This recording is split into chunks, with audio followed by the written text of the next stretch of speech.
Good morning बेटा। આપણે ચર્ચા કરી રહ્યા છીએ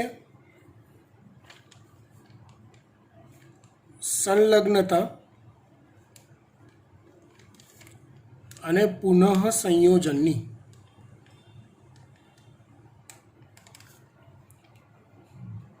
જેમાં લાસ્ટ લેક્ચરમાં આપણે સંલગ્નતાની વાત કરી હતી। શું तो के तमे जे पण प्रयोग माटे जे पण बे लक्षण पसंद कर्या ए बंने लक्षण माटेना जवाबदार जनीनो जो समजात रंगसूत्रनी एक ज जोड़ पर आवेला होय तेवा जनीनोने संलग्न जनीनो कहेवाय। गया लेक्चर में आवी ज कंईक वात करी थी अने पछी कीधुं तू के आवा आवा संलग्न जनीनोनुं मुक्त विश्लेषण न थाय। केम न थाय तो ये पण आपणे गया लेक्चर में जोई गया था कि वास्तविकता में विश्लेषण अथवा जुदा पड़वानी जे क्रिया है ये रंगसूत्रों नी थाय छे। आखे आखा रंगसूत्रों जुदा पड़े है, अलग अलग प्रजनन कोष में जाए छे। एटले जो आवा संलग्न जनीनो हशे तो एनु मुक्त विश्लेषण थतुं नथी। इट मीन्स संलग्न जनीनो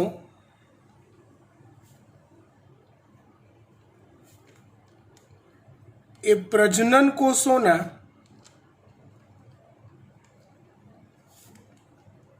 निर्माण समये संलग्न जनीनो ए प्रजनन कोषोना निर्माण समये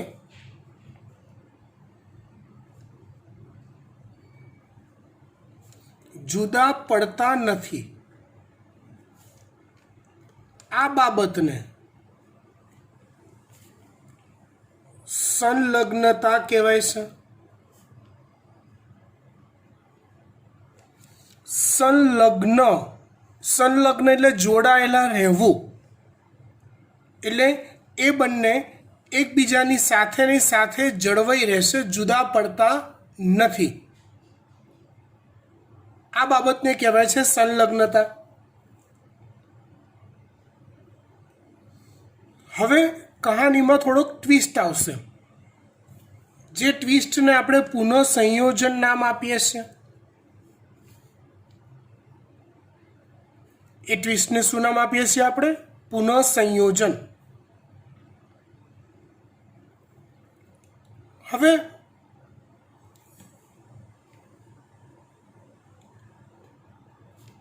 प्रजनन कोषोना निर्माण समय व्यतीकरण नामनी घटना थाय छे। आपणे जोयुं हतुं गया लेक्चर में अने एने आगला लेक्चर में पण के प्रजनन कोषोना निर्माण समये व्यतीकरण नामनी घटना थाय छे। व्यतीकरण नामनी घटना ए रंगसूत्रों वच्चे योजाय छे। मतलब के जो आवा बे भिन्न रंगसूत्रों होय, मतलब के आवा बे भिन्न रंगसूत्रों होय एनी सूत्रिकाओ नी अदला बदली थाय छे। एनी सूत्रिकाओनी अदला बदली थाय छे। इट मीन्स प्रजनन कोषोना निर्माण समय जो आगला लेक्चर परफेक्ट याद होय तो આવી એક આકૃતિ દોરી હતી। આવા રંગસૂત્રિકાઓના ટુકડા બદલાય છે।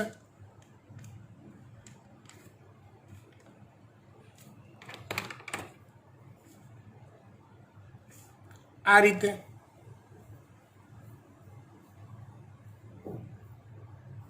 મતલબ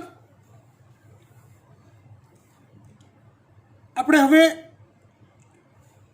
3 વાત ભેગી કરીએ।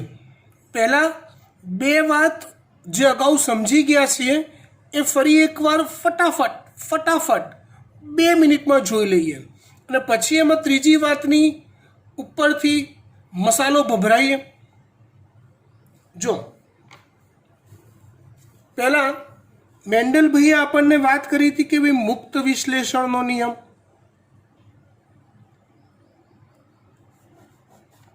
મતલબ 2 ભિન્ન લક્ષણ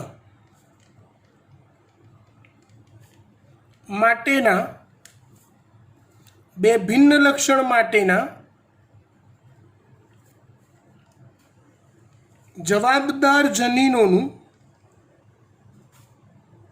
વિશ્લેષણ એટલે કે છૂટા પડવાની ક્રિયા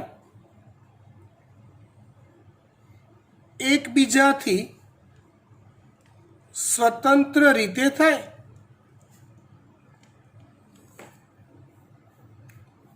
એનું અર્થઘટન કંઈક આવું કરાય કે 2 ભિન્ન લક્ષણ માટેના જવાબદાર જનીનો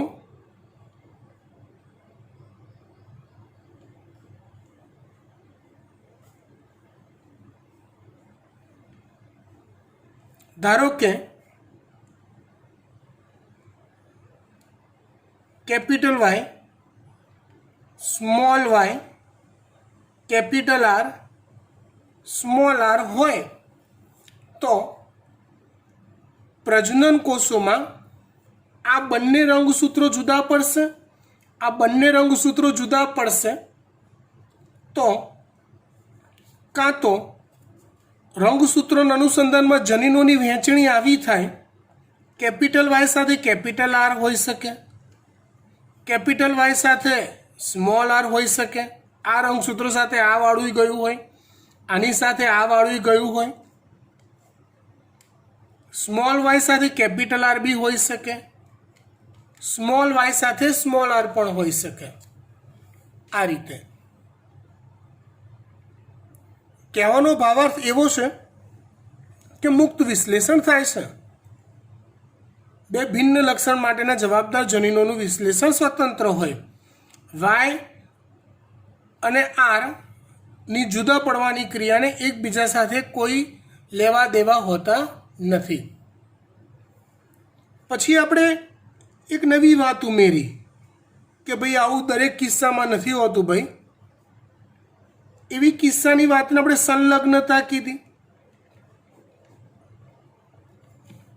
આગળ અહીંયા લખ્યું છે એવું જ કે જો 2 લક્ષણમાં તમે જે પસંદ કરો છો એના માટેના જવાબદાર જનીનો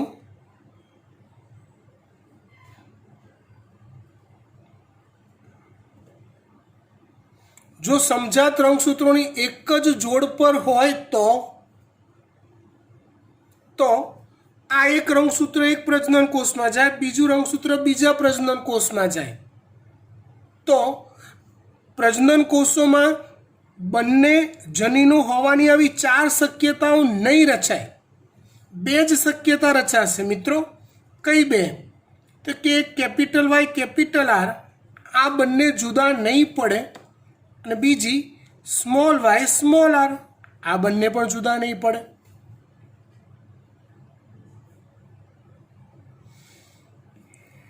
આમ અને આમ એટલે કેપિટલ વાય કેપિટલ આર ભેગા રહે, સ્મોલ વાય સ્મોલ આર ભેગા રહે। આ વાત કરી આપણે સંલગ્નતાની। આ 2 ચર્ચા કરી કે ભાઈ સંલગ્ન જનીન હોય તો મુક્ત વિશ્લેષણનો નિયમ સાચો હોતો નથી। હવે કહાનીમાં ટ્વિસ્ટ, આ જ વાર્તામાં પુનઃ સંયોજનનો મસાલો ભભરાઈએ। ધ્યાન આપજો બરાબર।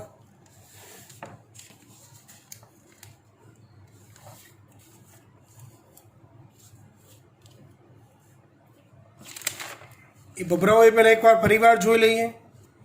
કે પ્રજનન કોષો બને છે ત્યારે રંગસૂત્રિકાઓના ટુકડાઓની અદલા બદલી થાય છે. હવે અહીંયા હું સંલગ્નતાની ઘટના પર હું પ્રશ્નાર્થ ચિહ્ન મૂકું છું. ફરી એકવાર સાંભળો. પહેલાં મેન્ડલે એવું કીધું કે ભાઈ મુક્ત વિશ્લેષણ થાય. તે મુક્ત વિશ્લેષણની ઘટના પર પ્રશ્નાર્થ ચિહ્ન આવ્યો.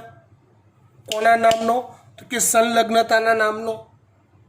કે બકા મેન્ડલ, જો ભાઈ મુક્ત વિશ્લેષણ થાય તારી વાત સાચી, પણ તમે જે બે લક્ષણ માટેના જનીનો લીધા છે એ જનીનો સમજાત રંગસૂત્રોની અલગ અલગ જોડ પરના જો હશે તો જ મુક્ત વિશ્લેષણ થશે બકા.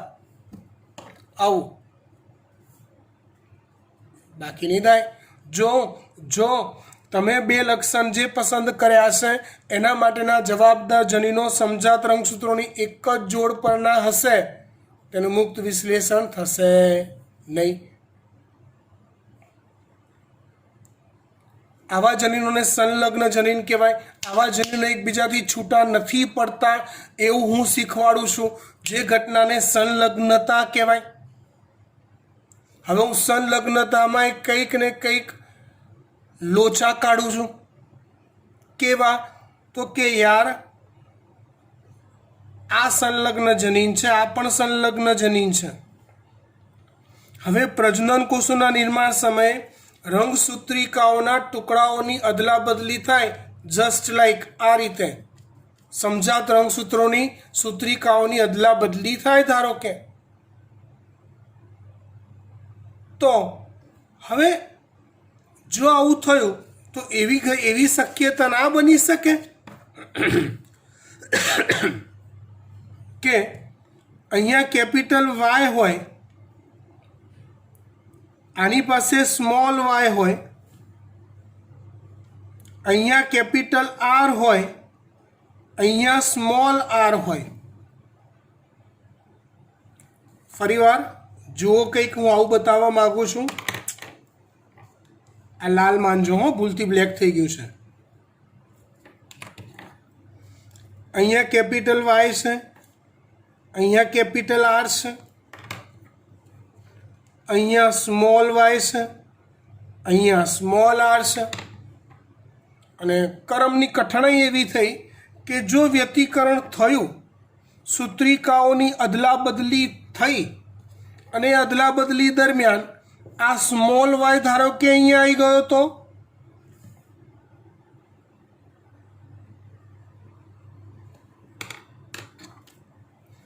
સ્મોલ વાય અહીંયા આવી ગયો, કેપિટલ વાય અહીંયા જતો રહ્યો,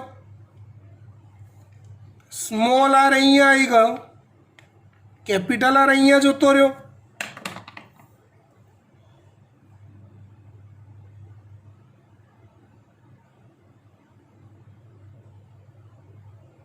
જો આવું થયું તો કે સંલગ્નતા નહીં જળવાય. સંલગ્નતા નહીં જળવાય. જે સંલગ્ન જનીનો કેપિટલ વાય કેપિટલ આર હતા એ જુદા પડી જશે.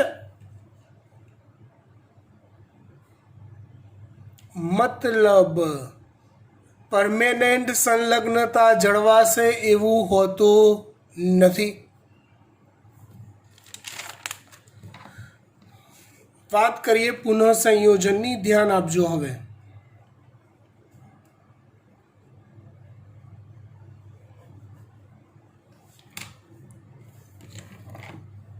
પ્રજનન કોષોના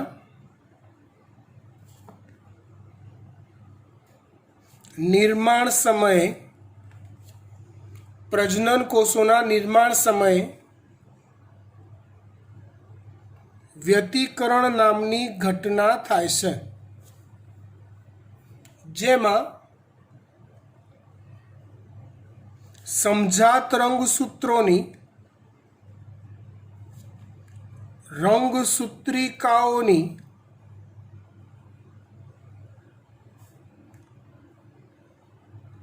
અદલા બદલી થાય છે.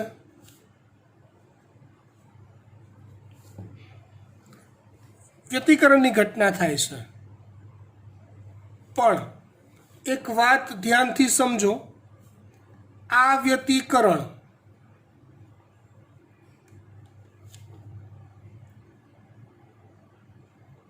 કઈ જગ્યાએથી થશે?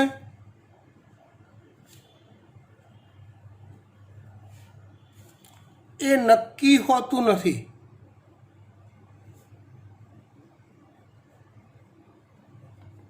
એ રેન્ડમ ઘટના છે.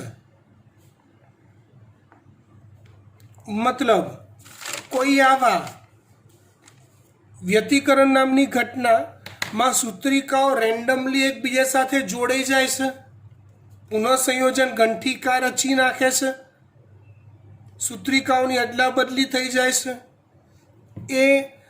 એ વ્યતિકરણની ઘટનામાં બિચારા કોઈ જનીનનો સ્પેશિયલ ટાર્ગેટેડ હોતા નથી. આ વસ્તુ યાદ રહે, રેન્ડમ છે. જે જનીનનો વારો આવ્યો એનો આવ્યો, ના આવ્યો એનો કંઈ નહીં.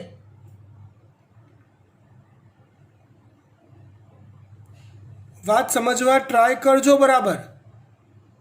બને કે આજે વ્યતિકરણ અહીંથી થયું, જો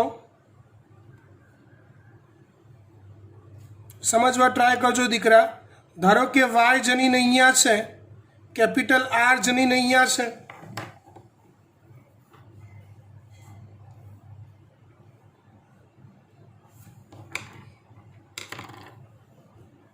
સ્મોલ વાય અહીંયા છે, સ્મોલ આર અહીંયા છે.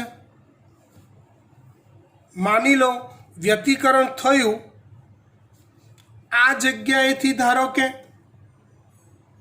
અહીંથી થયું, અહીંથી ટુકડાઓની અદલા બદલી થઈ ધારો કે, તો કોઈક બીજા લક્ષણ માટેના જનીનોમાં પુનઃસંયોજન થશે. આપણા જે લીધેલા બે જનીન છે, ટુકડાઓની અદલા બદલી થશે, પણ આપણા જે જનીનો છે એ એની સંલગ્નતા જાળવી રાખશે.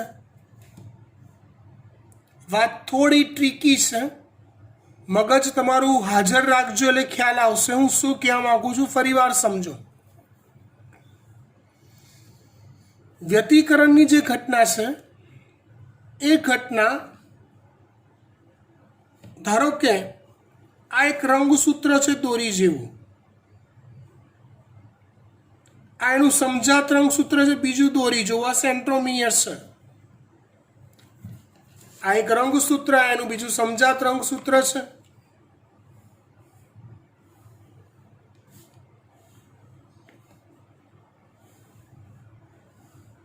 વચ્ચે સેન્ટ્રોમિયર છે.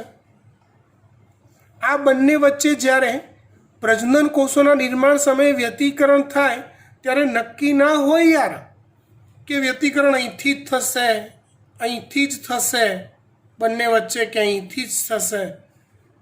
ગમે ત્યાંથી થાય, એક જ જગ્યાએથી થશે એવું બી ના હોય, બે જગ્યાએથી બી થાય. કઈ જગ્યાએથી વ્યતિકરણ થશે નક્કી હોતું નથી નક્કી હોતું.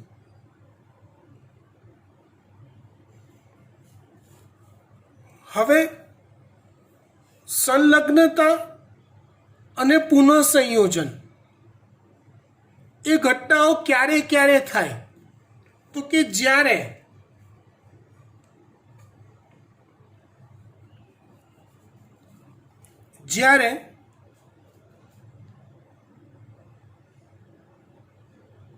બે ભિન્ન લક્ષણ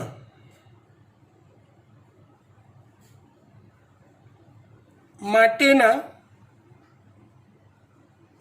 જવાબદાર જનીનો, જ્યારે બે ભિન્ન લક્ષણ માટેના જવાબદાર જનીનો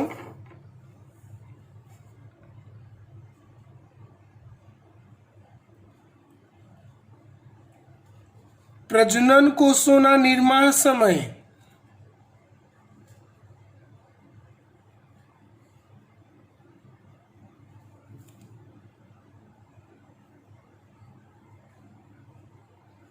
એકબીજાથી અલગ ન થાય તે ઘટનાને સંલગ્નતા કહેવાય. मतलब संलग्न जनीनो એ સંલગ્નતા જાળવે છે. જો એ જાળવી રાખે છે તો એ ઘટનાને સંલગ્નતા કહેવાય. ધારો કે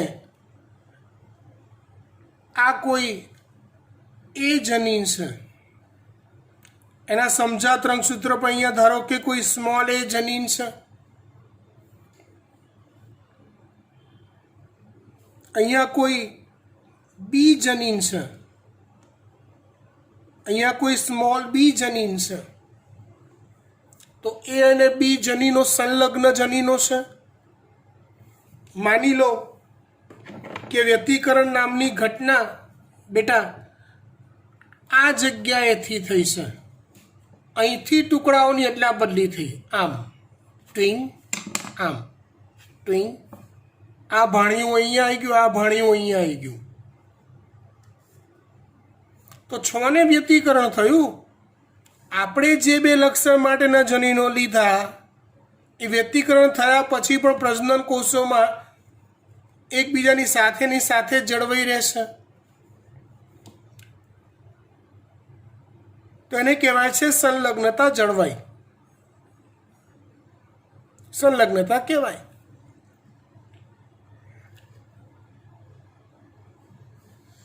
પણ માની લો યાર વ્યતિકરણ આ જગ્યાએથી થયું તો આખું ભાણિયું આમ જશે અને આખું રંગસૂત્રનું ભાણિયું એટલે કે રંગસૂત્રિકા આમ જશે, એટલે નવું જોડાણ સર્જાશે. સમજ પડે છે? જો હા આવા નવા જોડાણ સર્જાય તો એ ઘટનાને પુનઃ સંયોજન કહેવાય. એટલે આપણે પુનઃ સંયોજન એટલે શું એ જોઈએ તો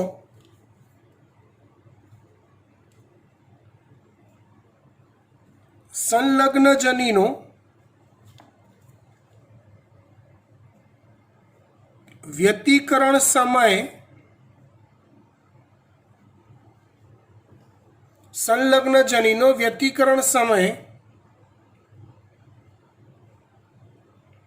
એકબીજાથી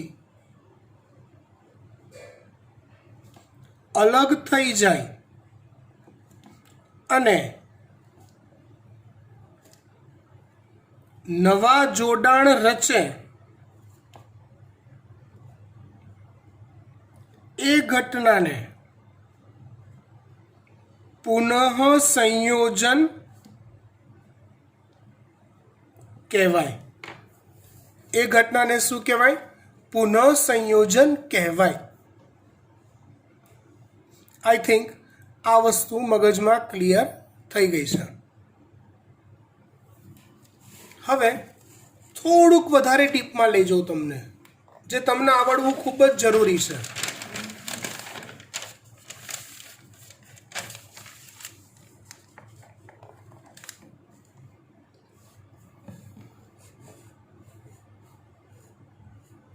જો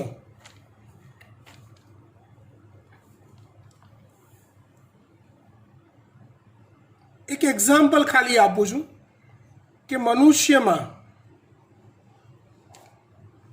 નર હોય ને એ એક સાથે કરોડો શુક્રકોષો નું નિર્માણ કરે છે. શુક્રકોષો એટલે પ્રજનન કોષો. એક સાથે કરોડો પ્રજનન કોષોનું મનુષ્ય નિર્માણ કરે છે એક સાથે. મતલબ બહુ બધી વાર અર્ધીકરણની ઘટના બનતી હશે. જોજો હો, બહુ જબરજસ્ત લોજિક છે, ધ્યાન આપશે અને પરફેક્ટ ખબર પડી જશે. એટલે બહુ બધી વાર અર્ધીકરણની ઘટના બનતી હશે અને જો બહુ બધી વાર અર્ધીકરણની ઘટના બનતી હોય તો ફરી પાછા આવી જઈએ હું ઓલી આકૃતિ પર.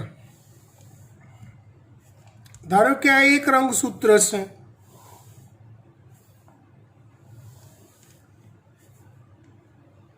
આ બીજું રંગસૂત્ર છે. આપણે જે બે જનીનો ધારતા હતા એ જનીન અહીંયા છે, સ્મોલ એ અહીંયા છે, બી અહીંયા છે, સ્મોલ બી અહીંયા છે. કોઈ એક વ્યક્તિના દૈહિક કોષમાં, શરીરના કોષમાં આવું બંધારણ છે, એમાંથી પ્રજનન કોષો બને તો અર્ધીકરણ થાય. હવે મનુષ્યનું ઉદાહરણ એટલા માટે આપ્યું કે આપણે પોતે મનુષ્ય છે એટલે વી કેન અન્ડરસ્ટેન્ડ ઇઝીલી. બાકી કોઈ પણ સજીવ લઈ લો, એના જીવનકાળ દરમિયાન અનેક વાર પ્રજનન કોષો બને અને એ દરેક વખતે ઢગલા બંધ વાર અર્ધીકરણ થાય. અને દરેક અર્ધીકરણ વખતે નક્કી ના હોય કે ઓલા ટુકડાઓની અદલા બદલી ક્યાંથી થશે, અહીંથી થશે, અહીંથી થશે, અહીંથી થશે, અહીંથી થશે, અહીંથી થશે, અહીંથી થશે, અહીંથી થશે, ખબર નહીં ક્યાંથી થશે.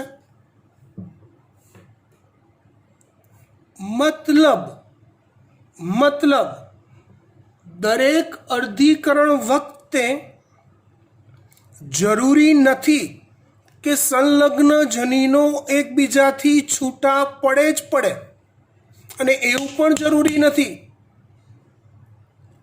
જરૂરી નથી કે છૂટા ના જ પડે.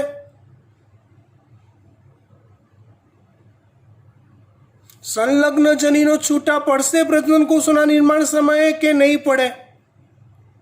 તો કે સાહેબ ભગવાન જાણે, અમને શી ખબર. હા, સિરિયસલી એવું જ કે આપણને ખબર ન પડે કે ક્યારે વ્યતિકરણની ઘટના રંગસૂત્રના કયા ભાગમાંથી થશે અને ક્યારે આવા સંલગ્ન જનીનો છૂટા પડશે. પણ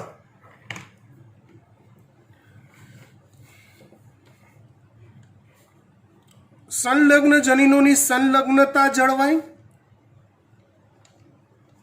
અને પુનઃસંયોજન રચાય, એના માટેની સંભાવના વિચારી શકાય.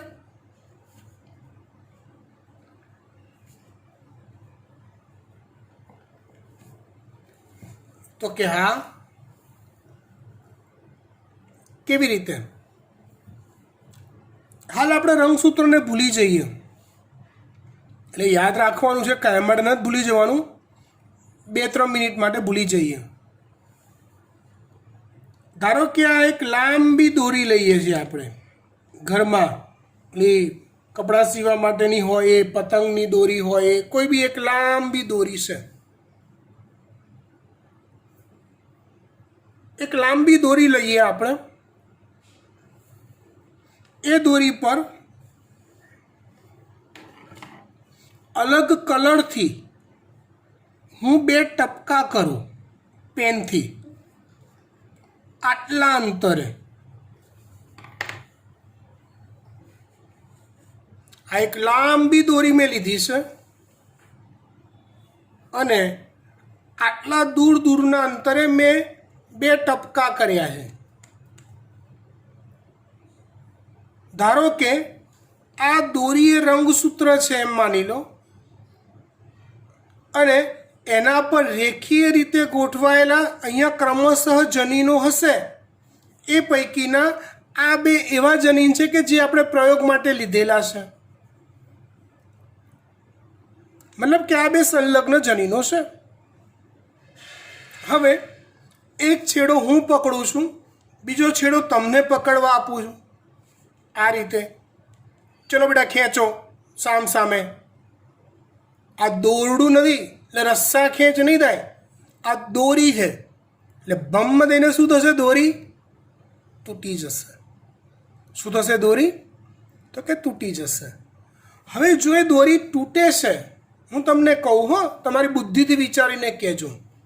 તો આ બે ટપકા દોરી તૂટે છે, તો આ બે ટપકા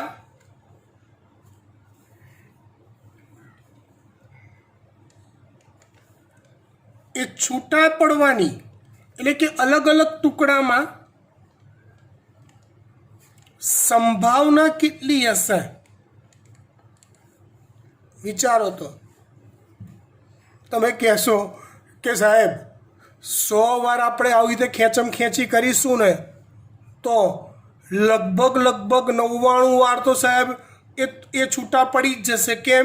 કેમ કે કોક વાર દોરી અહીંથી તૂટશે, કોક વાર અહીંથી તૂટશે, કોક વાર અહીંથી તૂટશે. આ બંને છૂટા પડવાની સંભાવના મેક્સિમમ રહેશે.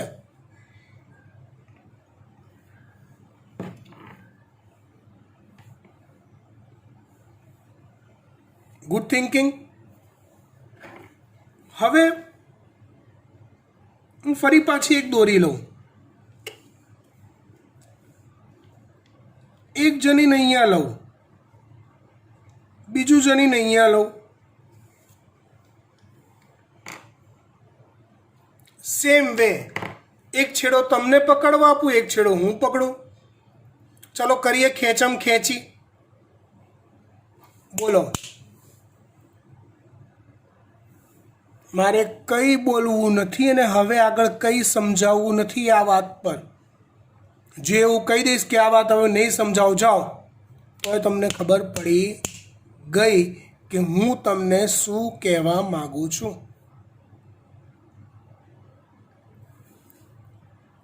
યસ, એ જ જે તમે મગજમાં હાલ વિચાર્યું ને એ જ. સંલગ્ન જનીન એટલે શું? તો કે રંગસૂત્ર પર આવેલા બે ભિન્ન લક્ષણ માટેના જનીનો જો એક જ રંગસૂત્ર પર આવેલા હોય એને સંલગ્ન જનીન કહેવાય. આ પણ સંલગ્ન જનીન છે, આ પણ સંલગ્ન જનીન છે. પણ પ્રજનન કોષોના નિર્માણ સમયે થશે એવું કે જેટલા સંલગ્ન જનીનો વધુ દૂરના અંતરે હશે ને એટલું એ છૂટા પડવાની સંભાવના વધુ હશે. વાત બરાબર સમજો. અને જેટલા સંલગ્ન જનીનો રંગસૂત્ર પર વધુ નજીકના અંતરે હશે, જેટલા નજીકના અંતરે હશે એટલું ઓલું વ્યતિકરણ દરમિયાન એની છૂટા પડવાની સંભાવના કેવી હશે? ઓછી હશે. મતલબ એક રંગસૂત્ર પર જનીનો, સંલગ્ન જનીનો જેટલા વધુ નજીકના અંતરે એટલું સંલગ્નતા વધુ, પુનઃ સંયોજન ઓછું. અને જેટલા દૂરના અંતરે એટલું પુનઃ સંયોજન વધુ, સંલગ્નતા ઓછી. સમજી ગયા? ગુડ. આ વાતને લખી કાઢીએ.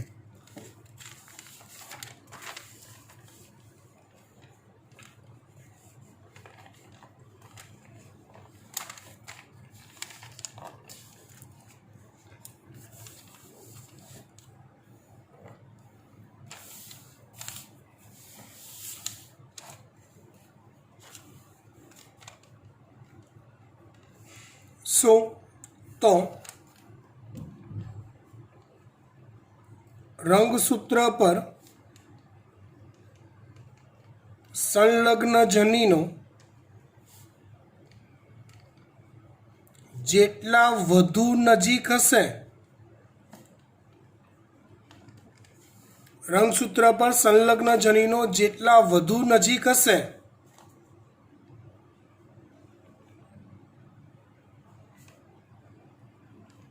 પ્રજનન કોષોના નિર્માણ સમય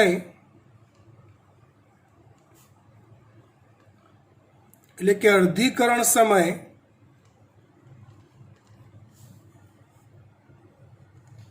તેની સંલગ્નતા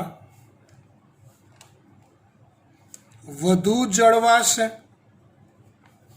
અને રંગસૂત્ર પર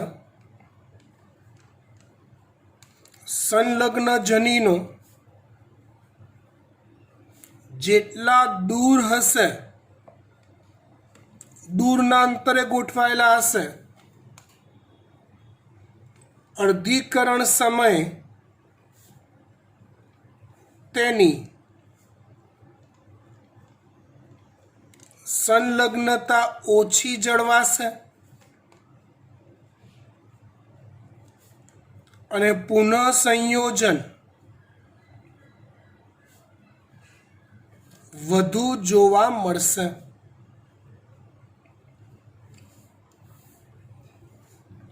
અને પુનઃ સંયોજન વધુ જોવા મળશે.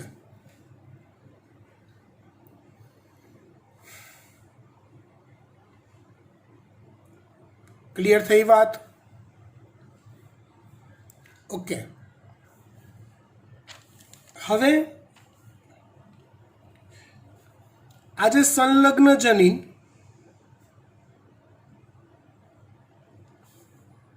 અને પુનઃ સંયોજન નો જે કન્સેપ્ટ છે ને,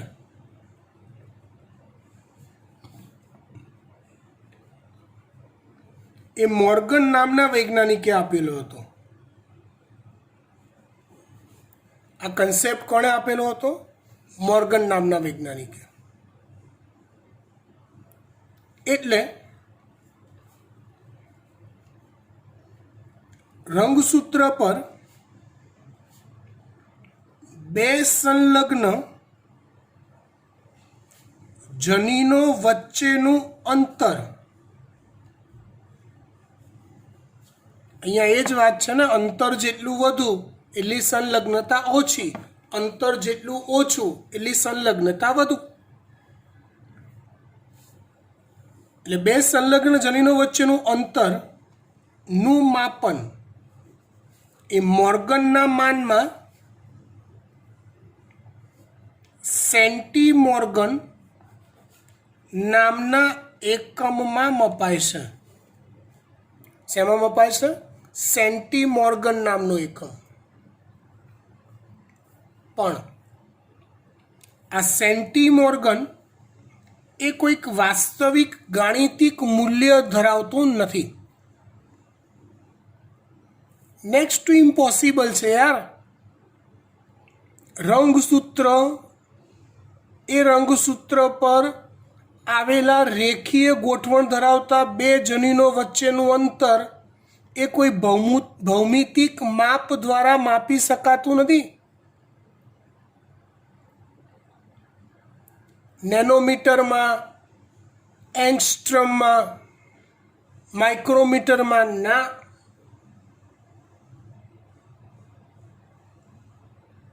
તો આ સેન્ટીમોર્ગન શું છે? તો એક વિશિષ્ટ પ્રકારનો કાલ્પનિક એકમ છે. તમે જુઓ હો યાર, બહુ જોરદાર ભણવાનું છે આજે તો કે સાહેબ, બે જનીનો વચ્ચેનું અંતર આપણે સેન્ટીમોર્ગનમાં માપવું હોય તો કેવી રીતે મપાય? આ ધારો કે એક રંગસૂત્ર લઈ લઉં, લઈ લીધું. હવે એક જનીન અહીંયા છે, બીજું જનીન અહીંયા છે, એ બી. હવે આ બે વચ્ચેનું અંતર મારે સેન્ટીમોર્ગનમાં માપવું છે, માપીને બતાવો. તો દુનિયામાં કોઈ એવી ફૂટપટ્ટી જ નથી કે કોઈ એવો ભૌમિતિક માપક્રમ જ નથી કે જે તમને આનું અંતર માપીને બતાવે. તો પણ વૈજ્ઞાનિકો એટલે વિચિત્ર માયા કંઈક ઉલટ પુલટ કરીને કંઈક નવું શોધી કાઢે. જુઓ, દાવ કેવો રમ્યા એ લોકો? ઊંધું કરો. શું કરો? ઊંધું. મતલબ તમે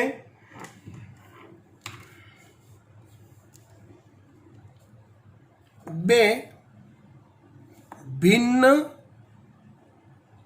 સંલગ્ન જનીનો બે ભિન્ન સંલગ્ન જનીનો વચ્ચેનું અંતર માપવા શું કરશો? તો કે મોર્ગન કહેશે એમ કરીશું, અમને તો ક્યાં આવડે જ છે. તો મોર્ગને બહુ મસ્ત વાત કરી. શું વાત કરી?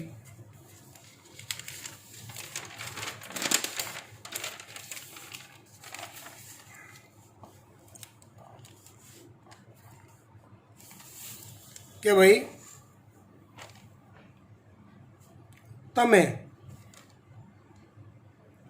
એ બે લક્ષણ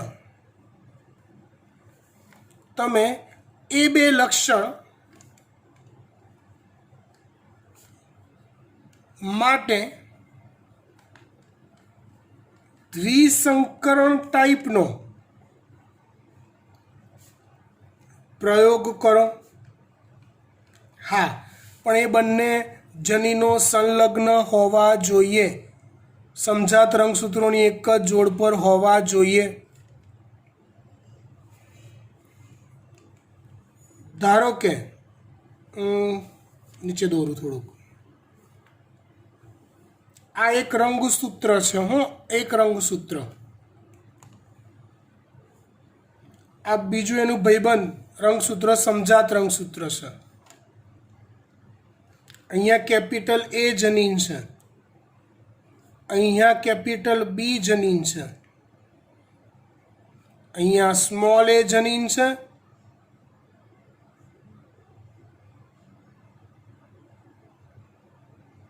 અહીંયા સ્મોલ બી જનીન છે.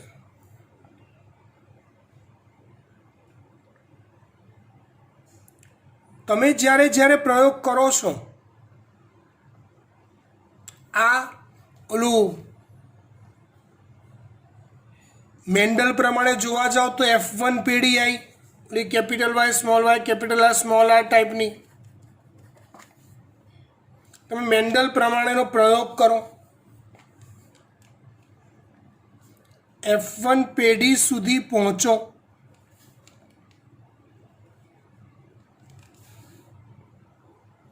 એ પહોંચ્યા પછી એનું કસોટી સંકરણ કરો.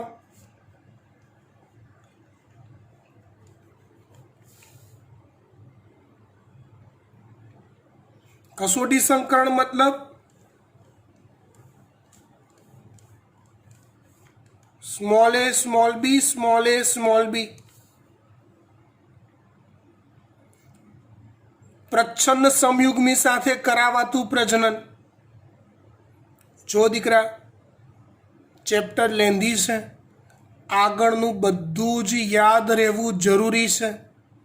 જો નથી યાદ રહ્યું તો પાના ઓલા પેજીસના જે ફોટોગ્રાફ મોકલ્યા છે એ પહેલાં ફેંદો, ને ફેંદીને એ પેજ મળી જાય એટલે એ લેક્ચર ફરી એકવાર ફટાફટ તમે જોઈ લો, એટલે અંદાજ આવી જશે હું શું કહેવા માગું છું. તેનું કસોટી સંકરણ પ્રકારનું પ્રજનન કરો. કેટલાક કિસ્સામાં આ બંને વચ્ચે સંલગ્નતા જળવાશે વ્યતિકરણ થયા પછી, કેટલાક કિસ્સામાં નહીં જળવાય. જે કિસ્સામાં જળવાશે એમાં પ્રજનન કોષો આવા મળશે.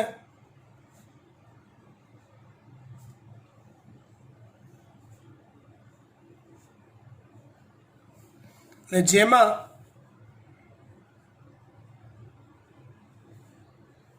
નહીં જળવાય એમાં પ્રજનન કોષો કંઈક આવા મળશે. જો પુનઃસંયોજન થશે તો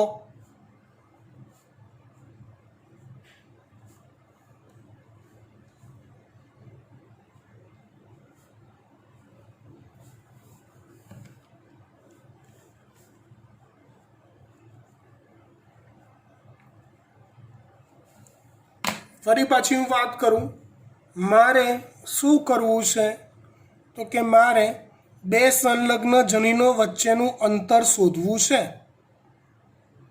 આ જ લેક્ચરની 10-15 મિનિટ પહેલાં જે ચલાવ્યું હતું ઓલી દોરીવાળી વાત, એ ટોપિક પર ધ્યાન કેન્દ્રિત કરો. ફ્લેશબેકમાં જાઓ. ચલો પહોંચો. પહોંચી ગયા? ગુડ. હવે યાદ કરો શું કીધું હતું. જેટલું અંતર વધુ હશે એટલું પુનઃસંયોજન વધુ થશે, અને જેટલું અંતર ઓછું હશે, નજીક નજીક ગોઠવાયેલા હશે, એટલું પુનઃસંયોજન ઓછું થશે. એટલે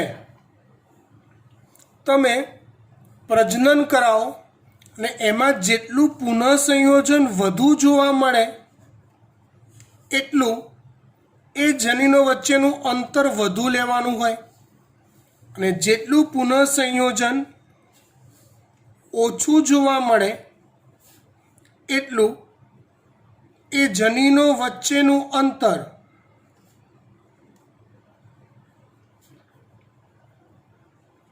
ઓછું મળે, એટલું ઓછું લેવાનું હોય સેન્ટીમોર્ગનમાં.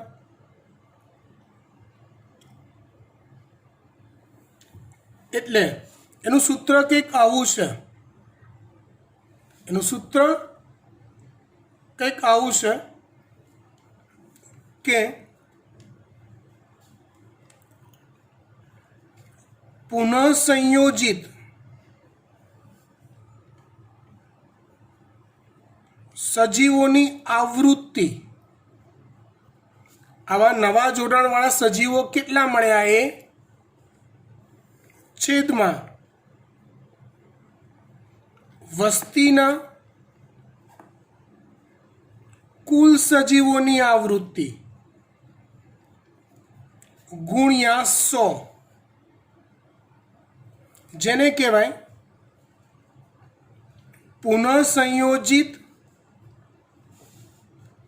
પુનઃસંયોજિત સજીવોની ટકાવારી, પર્સન્ટેજ.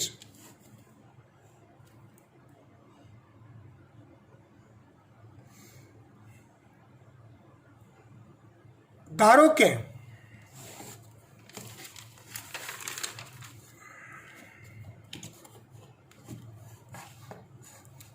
આપણે પ્રજનન કરાવ્યું, વસ્તીમાં ટોટલ 100 સંતતિ સર્જાઈ, જેમાં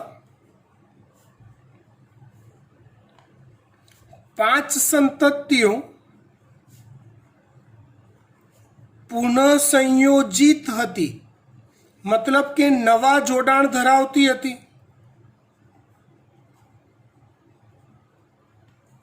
ઇટ મીન્સ કે 95 સંતતિઓએ જે તે જનીન માટે સંલગ્નતા જાળવી રાખી હતી એવું માનો.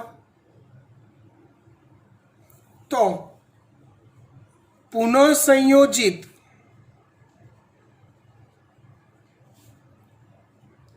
સજીવોની ટકાવારી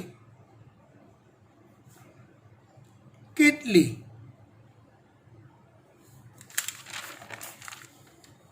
પુનઃસંયોજિત સજીવોની આવૃત્તિ છેદમાં વસ્તીના કુલ સજીવોની આવૃત્તિ ગુણ્યા 100%. જવાબ લાવો. એટલે 5/100 ગુણ્યા 100. જવાબ આવશે 5%. મતલબ કે એ બે જનીનો વચ્ચેનું અંતર 5 સેન્ટીમોર્ગન હશે એવું કહેવાય. હજી એક કન્ફ્યુઝન થયું. ધારો કે આ રેખા છે, કે રંગસૂત્ર છે, અહીંયા એ જનીન છે, અહીંયા બી જનીન છે. ધારો કે તમને મેં એવું શીખવાડ્યું કે ભાઈ એ અને બી વચ્ચેનું અંતર આ રીતે તમે પ્રજનન કરાયું, પુનઃસંયોજિત સજીવોની સંખ્યા મળી, એના પરથી આ સૂત્રનો તમે ઉપયોગ કર્યો અને તમને 5 જવાબ મળ્યો. તો તમે કીધું કે સાહેબ એ અને બી જનીન વચ્ચેનું અંતર 5 સેન્ટીમોર્ગન છે. પણ યાર તમે તો બુદ્ધિશાળી પ્રાણી છો, તમે મનુષ્ય છો, તમે બુદ્ધિશાળી પ્રાણી છો. તમને ખબર છે કે સાહેબ આ બાજુ 5 બી હોઈ શકે, તો સાહેબ એવું ના હોય કે એથી આ દિશામાં 5 સેન્ટીમોર્ગન અંતરે બી હશે. એ આમ બી હોઈ શકે ને આમ બી હોઈ શકે, ગમે તે બાજુ હોઈ શકે. તો કઈ બાજુ હશે? તો કે એ નક્કી કરવા માટે તમારે એક સાથે 3 સંલગ્ન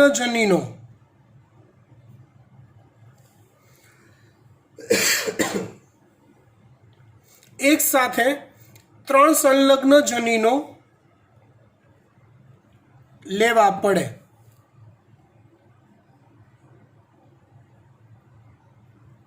ધારો કે એ જનીન એ છે, બી છે અને સી છે. ધારો કે જનીન એ છે, બી છે અને સી છે.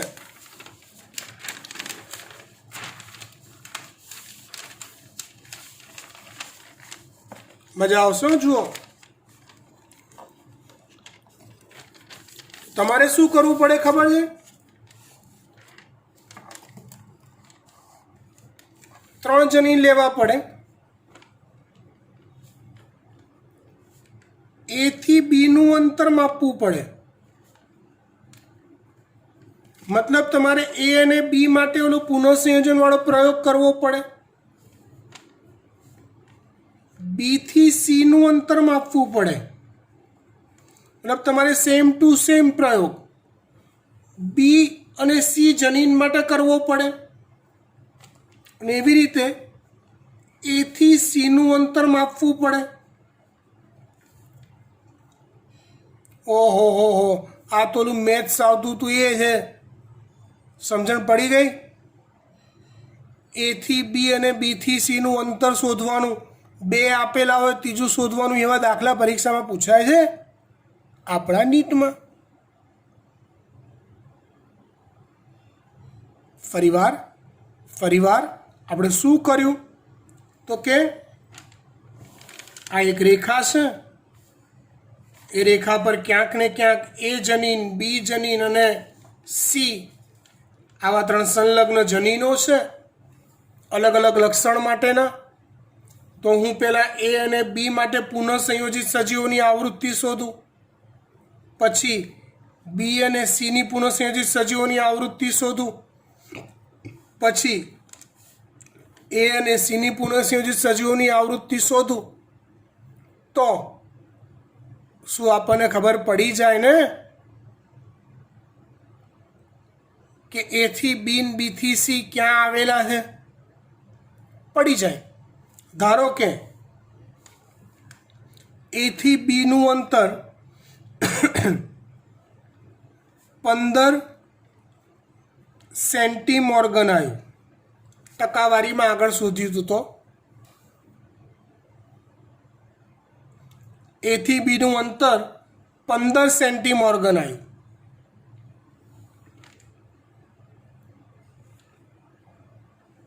બી થી સી નું અંતર 10 સેન્ટીમોર્ગન આવ્યું.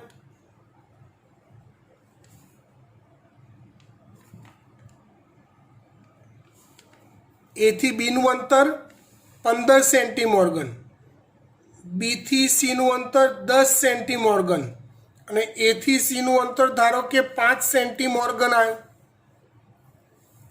તો આપણને ખબર પડી જશે. શું ખબર પડી જશે? તો કે આ એ છે, આ બી છે, એ થી બીનું અંતર 10 સેન્ટીમોર્ગન છે, સેમો ટૂંકમાં લખીએ. બી થી સીનું અંતર, આ બી આ સી અહીંયા છે, તો બી થી સીનું અંતર આ રહ્યું 10 સેન્ટીમોર્ગન, અને એ અને સીનું અંતર 5 સેન્ટીમોર્ગન. મતલબ સી જનીન એ અને બીની વચ્ચે ક્યાંક ગોઠવાયેલો છે. સી જનીન એની વધારે નજીક છે, બીથી થોડો દૂર છે. આ જે વાત આપણે સમજ્યા ને, એ બાબતને જનીન નકશા કહેવાય છે. શું કહેવાય છે બાબતને? જનીન નકશા કહેવાય છે. અહીંયા સંલગ્નતા પુનઃસંયોજનની વાત આખી પૂરી કરી. હજી થોડુંક ચલાવવાનું બાકી છે, પણ લગભગ કલાક જો લેક્ચર થઈ ગયો છે. હવે આપણે સંલગ્નતા પુનઃસંયોજન કેવી રીતે આવ્યું એના પર ધ્યાન કેન્દ્રિત કરીશું. બરાબર. હોમવર્કમાં આજના લેક્ચરનું જેટલું મેં ચલાવ્યું, જેટલું બી, એ એક સાથે બધું મોઢે નહીં રહે, કેમ કે લગભગ ડબલ ટાઈમ લીધો છે મેં આજે. બરાબર. એટલે તમારે વિડીયો એકવાર જોઈ સમજી જેટલું યાદ રહે એટલું લખવાનું, પછી ફરીવાર જોઈને ફરીવાર લખવાનું. ઓકે, ચલો બાય.